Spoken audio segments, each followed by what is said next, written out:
സമസ്തക്കാരുടെ ഒരു ഡാൻസ് കളിച്ചുകൊണ്ടുള്ള ദിക്റുണ്ട്. ആ ദിക്ർ നിങ്ങളൊന്ന് കണ്ടു നോക്കുക, ബാക്കിയുള്ളത് ശേഷം പറയാം.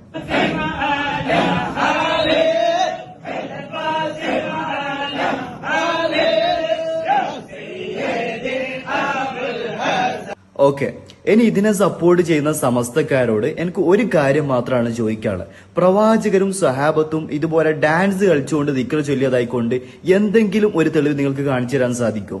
ഡാൻസിന്റെ കാര്യം വിടും, പ്രവാചകരും സഹാബത്തും കൂടി ഒരുമിച്ചിരുന്ന് ഒച്ചത്തിൽ ദിക്ർ ചൊല്ലിയതായിക്കൊണ്ട് എന്തെങ്കിലും ഒരു തെളിവ് നിങ്ങൾക്ക് കാണിച്ചു തരാൻ സാധിക്കും?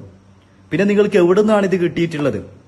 പ്രവാചകരും സഹാബത്തിനും മാതൃകയില്ലാത്ത ഒരു കാര്യം ദീനല്ല. അള്ളാഹും റസൂലും ഒരു കാര്യം പഠിപ്പിച്ചിട്ടുണ്ടെങ്കിൽ മാത്രമേ അത് ദീനാവുകയുള്ളൂ.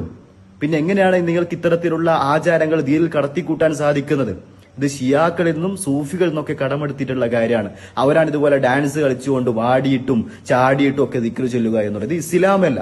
ഈ സമസ്ത പഠിപ്പിക്കുന്ന ഇത്തരത്തിലുള്ള കോപ്രായങ്ങളൊന്നും ദീനല്ല.